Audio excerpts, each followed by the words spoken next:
시청자 여러분 안녕하십니까? 뉴스제이 시작하겠습니다.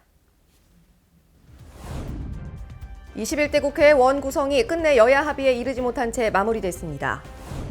정부가 역대 최대 규모로 3차 추가 경정 예산안을 제출했습니다. 강북구가 감염병 확산을 막을 수 있도록 특수 제작된 음압 구급차를 도입했습니다. 강릉시청에 전국 최초의 대규모 책 문화센터가 문을 열었습니다.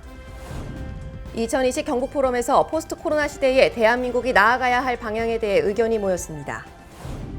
한 주간의 국회 소식입니다. 21대 국회의 원 구성이 끝내 여야 합의에 이르지 못한 채 마무리됐습니다. 정보위원장을 제외한 나머지 상임위를 전부 더불어민주당이 맡게 됐는데 이렇게 모든 상임위가 한 정당에 몫이 된 건 32년 만입니다. 지난 6월 29일 국회 본회의장에서 국회 나머지 상임위원장이 선출됐습니다. 한 달간 진통을 앓았던 여야 합의는 끝내 무산됐습니다. 박병석 국회의장은 원구성의 시간을 뺏겨 국민께 송구하다고 언급했습니다. 의장과 여야 모두 국민과 역사에 두려운 심판을 받겠습니다. 그 어떤 것도 국민과 국익을 앞설 수 없다는 것이 의장의 확고한 신념입니다. 더불어민주당 지도부는 통합당이 국민을 생각하지 않는다며 강하게 비판했습니다. 국회라고 하는 것이 그런 국민들의 고통을 덜어주는 그런 것을 아무리 열심히 해도 부족한 건데 이렇게 중요한 기회조차도 외면하는 저런 모습으로 어떻게 국민들 앞에 이 다음에 집권할 수 있겠다고 이야기를 할 수 있을지 좀 안타깝게 이를 데가 없습니다. 미래통합당의 김종인 비대위원장은 민주당의 행보에 손쓸 방법이 없다고 밝혔습니다. 다수라고 해서 마음대로 자기네들 뜻대로 해야 되겠다고 하는 이러한 억지를 쓰는 이상 우리가 이 소수가 거기에 어떻게 대항할 방법이 없는 것 같습니다. 당초 국회는 29일 오후 7시에 개의할 예정이었지만 통합당이 상임위원장 명단 제출을 거부하자 기존 시각인 2시에 위원장 선출을 강행하기로 결정했습니다. 국회의 18개 상임위원장 중 대부분을 특정 정당이 차지한 건 1988년 13대 국회 이후 처음입니다. 한편 18개 상임위원장 중 정보위원장은 선출되지 않았습니다. 정보위의 경우 국회법상 국회의장이 부의장 교섭단체 대표와 협의해 위원을 선임해야 하는데 야당 몫으로 부의장에 내정됐던 정진석 의원이 항의 표시로 부의장직을 고사한 상태여서 완전한 국회는 또다시 미뤄지게 됐습니다. 정부가 3차 추가 경정 예산안을 국회에 제출했는데요. 역대 최대 규모의 추경안입니다. 민주당은 3차 추경과 함께 공수처 출범에도 박차를 가할 것으로 보입니다. 정부가 국회 상임위원장 선출에 맞춰서 3차 추가 경정 예산안을 국회에 제출했습니다. 지난 29일 정세균 총리는 국회 본회의에 출석해 코로나19 사태로 민생이 무너지고 있다며 추경안 통과를 촉구했습니다. 세계 경제는 100년 전 대공황과 비견되는 위기에 직면하고 있으며 그 위기의 끝과 깊이를 알지 못해 경제의 불확실성이 지속되고 있습니다. 새로 시작하는 21대 국회에서 여당과 야당, 국회와 정부가 서로 소통하는 데 많은 정성과 노력이 모아지기를 희망합니다. 감사합니다. 이번 추경안은 35조 3천억 원대로 역대 최대 규모입니다. 주호영 원내대표는 지금의 여당이라면 추경안이 국회에서 5일도 넘지 않고 졸속 처리될 것이라고 비판했습니다. 한편 민주당은 3차 추경과 함께 고위공직자범죄수사처 출범에도 속도를 낼 것으로 보입니다. 공수처법에 따르면 공수처장 후보자 추천위원은 7명이며 이 중 6명이 찬성을 해야 공수처장 후보자를 추천할 수 있습니다. 야당은 2명의 추천위원을 가지는데 통합당이 공수처법 자체를 인정하고 있지 않아 추천 협조는 힘들 것으로 보였습니다. 하지만 이해찬 대표가 통합당이 방해한다면 공수처법을 개정해서라도 공수처를 통과시키겠다며 자신의 당대표 임기 내에 공수처를 출범시키겠다는 강한 의지를 보이고 있어 초대 공수처장 인선에 이목이 집중되고 있습니다. 수도권 소식입니다. 강북구가 특수 제작된 음압 구급차를 도입했습니다. 환자를 안전하게 이송하면서 의료진의 2차 감염도 예방할 수 있을 것으로 보입니다. 강북구가 감염병 확진자와 의심자를 안전하게 이송하고 지역사회로 전파되는 것을 방지하기 위해 음압특수 구급차를 운영합니다. 구급차에는 실내 온도와 습도를 적정 수준으로 유지해주는 공조기와 함께 배출기가 장착돼 있어 감염원이 외부로 빠져나갈 수 없도록 설계돼 있습니다. 이에 따라 고성능의 필터가 부착된 공조기와 배출기가 차량 내에 오염된 공기를 내보내고 음압 방식으로 구성된 구급차의 내부 기압은 낮춰 바이러스의 외부 확산이 차단됩니다. 코로나19와 같은 감염성 질병의 여파가 지속되는 추세에서 음압 구급차는 환자를 외부와 완전히 격리된 상태로 의료기관에 후송하는 역할을 수행하게 됩니다. 질병 확산을 막기 위해 특수 제작된 구급차는 의료진과 구급대원의 2차 감염을 예방하는 데도 도움이 될 것으로 보입니다. 이외에도 구급차에는 응급처치를 위한 구조장비 세트와 환자의 상태를 실시간으로 파악할 수 있는 감시장치, 음압덮개로 이뤄진 환자 운반기 등이 탑재돼 있어 위급 상황에 대한 신속한 대처가 가능합니다. 강북구는 음압구급차의 배치로 감염병에 대한 지역사회의 대응 역량이 한층 강화됐다며 중장기 의료 인프라를 보다 체계적으로 구축해 주민의 안전과 건강을 지켜나가겠다고 전했습니다. 친환경 에너지 태양광으로 전기요금을 줄이고 또 환경오염도 예방할 수 있죠. 공동주택 경비실에 미니 태양광을 무상으로 보급하는 사업이 시행되고 있는데요. 마포구에서는 관내 공동주택 14곳이 이 사업의 대상지로 선정됐습니다. 마포구가 지난 5월 서울시가 공모한 공동주택 경비실 미니 태양광 무상 보급 사업에 응모한 결과 지역 내 공동주택 14곳이 사업 대상지로 선정됐습니다. 이에 따라 오는 7월 말까지 마포군의 공동주택 경비실 총 70개소의 옥상에 700W급 미니 태양광 발전 장치가 설치될 예정입니다. 설치 예정인 70개의 미니 태양광 발전 장치는 매년 총 57,000kWh의 전력을 생산할 수 있습니다. 이는 연간 약 850만 원 전기요금 절감 효과와 25톤의 이산화탄소 저감 효과를 기대할 수 있는 수준입니다. 한편 구는 사업 대상인 공동주택을 대상으로 에너지 추가 절약을 위한 에코마일리지 가입을 권장하고 추가 에너지 절감에 따른 마일리지 혜택을 부여한다는 방침입니다. 코로나19로 어려움을 겪고 있지만 미처 발견되지 못한 복지 사각지대가 있습니다. 이 사각지대를 발굴하기 위해 의왕시는 홍보 캠페인을 열었습니다. 지난달 25일 의왕역에서 배우 이문식 씨와 함께하는 복지 사각지대 발굴 홍보 캠페인이 진행됐습니다. 이번 캠페인은 코로나19로 어려움을 겪고 있는 복지 사각지대를 발굴하기 위한 것으로 캠페인에 함께한 이문식 씨는 2015년부터 무한돌봄센터 홍보대사로 활동하고 있습니다. 이날 캠페인 현장에서 무한돌봄센터 관계자들은 시민들에게 홍보물을 배부하며 주변의 어려운 이웃에 대한 관심을 유도했고 의왕시 보건소와 정신건강복지센터 등도 동참해 시민 원스톱 상담을 함께 진행했습니다. 의왕시는 앞으로도 찾아가는 보건복지 서비스 활성화로 복지 사각지대 해소에 최선을 다하겠다고 밝혔습니다. 광역시 소식입니다. 대전시가 코로나19 안전신고제를 운영합니다. 안전신문고를 통해 시민들은 코로나19 위반 사항을 신고하고 감염병의 확산을 예방하기 위한 의견을 제안할 수 있게 됩니다. 대전시가 7월부터 안전신문고를 통한 코로나19 안전신고제를 운영합니다. 안전신문고는 시민들이 생활 속 안전위험 요인을 사진으로 찍어 안전신문고 앱이나 포털로 신고하는 시스템입니다. 신고 대상은 방역수칙 위반과 생활 속 거리두기 지침 위반이 많은 시설, 12개 고위험시설, 행정조치 미준수 시설, 자가격리 무단 이탈자, 코로나19 확산 예방을 위한 제도 개선 등 제한사항입니다. 신고는 7월 1일부터 14일까지는 일반 신고란에, 7월 15일부터는 별도로 신설된 코로나19 신고란에 신고하면 됩니다. 시는 코로나19 확산 방지에 뚜렷한 공로가 있다고 인정되는 시민에게 내부 심사를 통해 하반기에 포상금을 지급할 예정입니다. 광주시는 인공지능 중심 도시를 만들어가고 있는데요. 국가표준품질 전문기관인 한국표준협회와 AI 산업생태계를 조성하기 위한 업무 협약을 맺었습니다. 광주시가 국가표준품질 전문기관인 한국표준협회와 함께 대한민국 인공지능 산업 육성을 위한 업무 협약을 체결했습니다. 광주시와 한국표준협회는 이번 업무 협약을 통해 AI 데이터 표준화 지원 및 상호 운용성 평가센터 설립을 추진하는 등 광주 AI 산업 생태계 조성을 위해 상호 협력하기로 했습니다.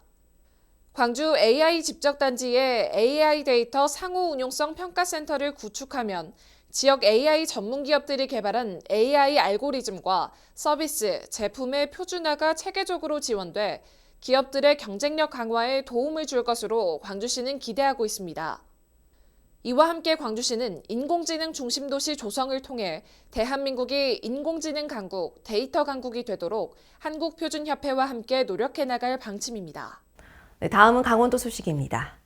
강릉시청에 전국 최초의 대규모 책문화센터가 문을 열었는데요. 종이책을 읽는 공간뿐만 아니라 출판을 체험하고 창업 활동을 할 수 있는 공간까지 마련되어 있어 인문도시의 가치를 더할 것으로 보입니다. 7월 1일 강릉시청 2층에 책문화센터가 개관했습니다. 지역 주민에게는 독서문화 향유권을, 지역 기반 출판사에는 창업과 창작 공간을 제공하게 되는데요. 강릉시가 지난해 4월 책문화센터 구축 운영 공모 사업에 선정돼 국비 4억 4천만 원을 지원받아 총 12억 6천만 원을 투입해 조성했습니다. 책문화센터에는 북라운지와 창업 보육실, 전자출판 및 오디오 북체험실, 출판 체험실, 웹툰 교육실 등이 갖춰져 있습니다. 전통시장들은 오래된 시설을 개선해 경쟁력을 높이고 있는데요. 평창 전통시장 역시 바닥과 천장 구조물 등을 바꿔 새 단장을 마쳤습니다. 평창 전통시장 시설 현대화 사업은 2019년에 공모사업으로 선정됐습니다. 총 사업기간 2년, 총 사업비 13억 원이 투입돼 시장 내 바닥과 비가림 시설 정비 공사로 진행됐습니다. 이번 공사로 시장 바닥을 자연석 판석으로 새롭게 포장했고 4개 구간의 오래된 천장 구조물을 철거해 빛이 들어오는 천막 구조물로 변경했습니다. 한편 평창구는 관내 4개 전통시장의 현황 실태 조사와 상권 분석을 위해 용역을 추진할 예정입니다. 이를 통해 시장별로 차별화된 발전 전략을 마련해 경쟁력 강화에도 힘쓰겠다고 밝혔습니다. 여름철이면 장마에 의한 수해로 큰 피해를 보는 곳이 많은데요. 횡성군이 장마철 수해 예방을 위해 관내 수리시설을 중점적으로 점검했습니다. 본격적인 여름이 시작되면서 횡성군은 관내 저수지 45개소 시설을 현장 점검하며 저수지 누수 상태 및 구조물 작동 여부, 저수율 관리 등을 중점 점검합니다. 이를 통해 위험성이 있는 시설 및 안전관리에 미흡한 사항은 긴급 보수를 실시하게 됩니다. 또한 집중호우 대비를 위해 논으로 유입되는 용수로 추입보 배수문 작동 여부 등 정기 점검을 통해 농경지 침수 피해를 사전에 예방하고 주민들의 영농 활동에 편익을 도모할 계획입니다. 네, 충청도 소식입니다. 화장품으로 특화된 오창과 오송의 K-뷰티 클러스터를 지정하는 사업이 추진됩니다. 화장품 강소기업이 집중돼 있고 인프라도 잘 갖춰져 있어 입지 강점은 충분해 보입니다. 올 4월 기준 충북 오창과 오송 산업단지에 입주한 화장품 기업은 총 116곳, 제조기업 30곳, 판매 73곳, 원료 11곳 등 화장품 관련 연구와 제조, 판매가 가능한 기업들이 밀집해 있습니다. 충청북도는 화장품으로 특화된 오창과 오송을 K-뷰티 클러스터 지정을 추진합니다. 한국보건산업진흥원이 타당성 능력을 현재 진행 중으로 최종 결과는 오는 10월에 나올 예정입니다. K-뷰티 클러스터를 구축하기 위한 입지 강점은 충분합니다. 클러스터는 화장품 생산과 신기술 개발, 전문 교육, 홍보 컨설팅이 한 곳에서 이루어지도록 하게 됩니다. 현재 오송과 오창에는 116곳의 화장품 기업은 물론 충북 화장품 임상연구지원센터가 입주해 있습니다. 식약처와 보건산업진흥원 등 보건의료 6대 국책기관이 위치해 화장품 관련 인프라가 잘 갖춰져 있다는 것도 특징입니다. 또한 앞으로 생산 기업과 연구기관이 입주할 화장품 산업단지가 오는 2024년 준공되고 2023년에는 청주 전시관이 준공됩니다. 충청북도는 K-뷰티 클러스터가 지정되면 오송과 오창을 K-뷰티 세계화의 거점으로 육성하겠다는 계획입니다. 보령시가 교통약자의 이용 편의 증진을 위해 버스와 여객선의 무료 이용 대상을 확대합니다. 보령시는 지난 1일 오전 보령 공영 종합터미널에서 충남형 교통카드 개시 기념 행사를 갖고 오후에는 대천 여객선 터미널에서 75세 이상 도서민 여객선 첫 무료 승선 기념 행사를 가졌습니다. 이에 따라 충남도에서는 버스 등 대중교통 무료 이용 대상이 기존 75세 이상 노인에서 장애인 국가유공자 및 유족까지로 확대됩니다. 뿐만 아니라 전국 최초로 시행되는 75세 이상 도서민 여객선 운임 지원 사업을 통해 섬과 육지 간 차별 없는 균등 복지가 실현될 수 있을 것으로 보입니다. 지원 대상은 75세 이상 도서 주민으로 보령시 13개 도서를 비롯해 충남 5개 시군 21개 도서의 주민 약 580여 명이 혜택을 보게 됩니다. 경상도 소식입니다. 양산시 대운산 일대의 생태숲은 이달 안에 조성될 예정인데요. 힐링을 위한 공간인 숲에서와 더불어 지역의 새로운 명소가 될 것으로 기대됩니다. 조성될 생태숲은 국도비 포함 총 35억 원을 투입해 대운산 자연휴양림 인근 25헥타르 규모로 생태숲 체험관, 자생초화원, 편익휴게시설 등을 갖춘 인간과 동식물이 함께하는 산림 문화의 장이 될 예정입니다. 인근 탑골저수지와 자연휴양림, 숲에서와 연계해 자연환경을 직접적으로 경험할 수 있고 현장 교육 기회도 확대될 것으로 기대됩니다. 특히 생태숲 체험관에는 대운산에서 자생하고 있는 숲 가꾸기 벌채목 식물 목대와 식물 곤충 표본을 전시해 볼거리 제공과 더불어 지난해 관내 고등학생의 정책 제안을 반영한 VR 기기 설치를 통해 즐길 거리도 제공할 계획입니다. 코로나19 감염 확산에 대한 우려가 계속되는 가운데 전 세계는 포스트 코로나 시대에 대응하기 위한 준비에 본격 돌입하고 있습니다. 포항시에서는 2020 경북 포럼을 열고 대한민국이 나아가야 할 방안에 대해 의견을 나눴습니다. 지난 26일 포항시청 대자몰에서 코로나19 이후 대한민국이 나아갈 길이라는 주제로 2020 경북 포럼이 개최됐습니다. 이번 포럼에서는 코로나19 이후 위기에 놓인 대한민국의 나아갈 길과 지역 현안의 해결책을 지역민과 함께 고민하고 정책화 가능성을 모색하는 시간을 가졌습니다.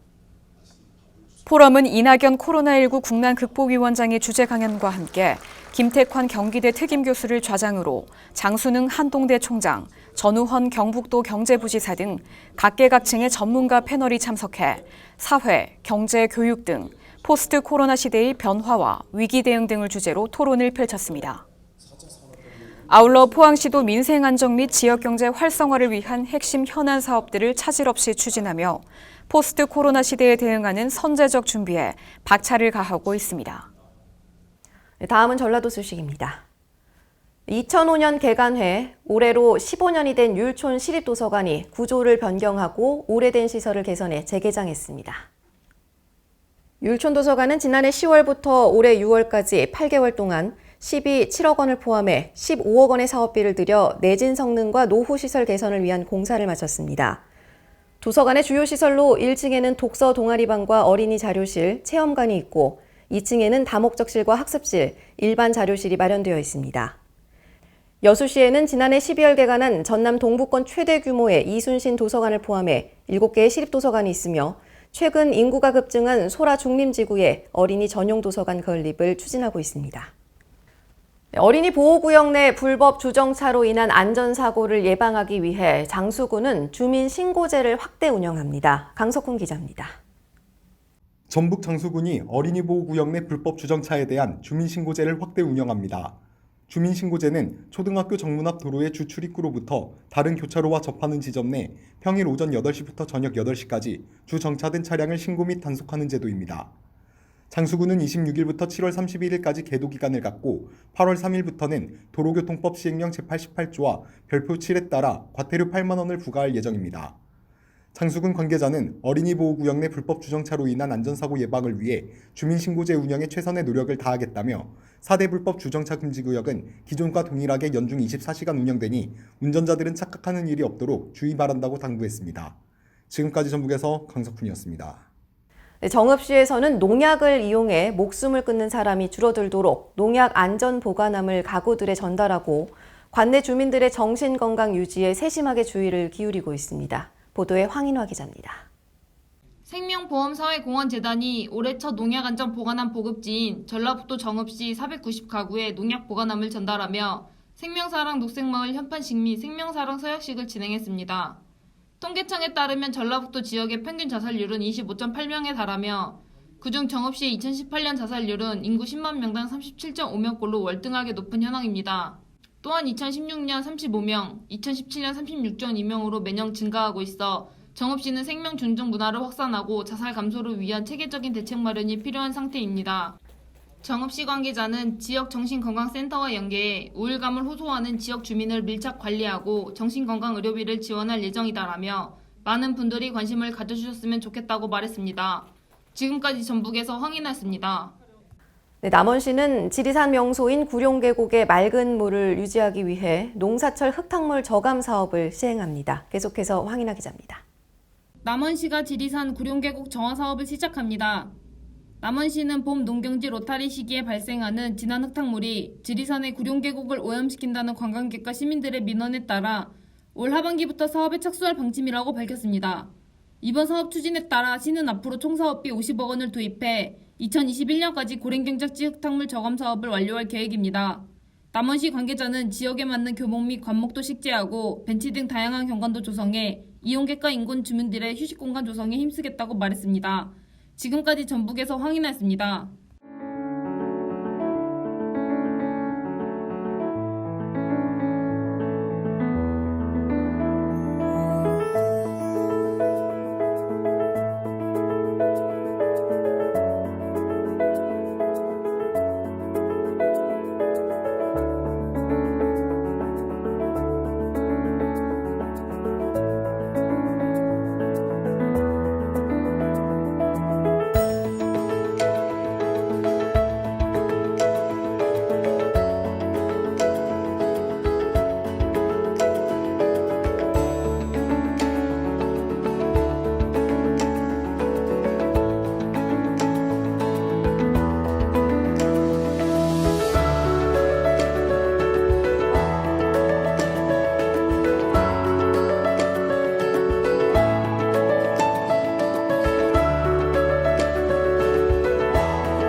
네, 휴가철 마스크와 사회적 거리두기 잘 지키시고 안전사고에 각별히 주의하시기 바랍니다. 뉴스제이 마칩니다. 시청해주신 여러분 고맙습니다.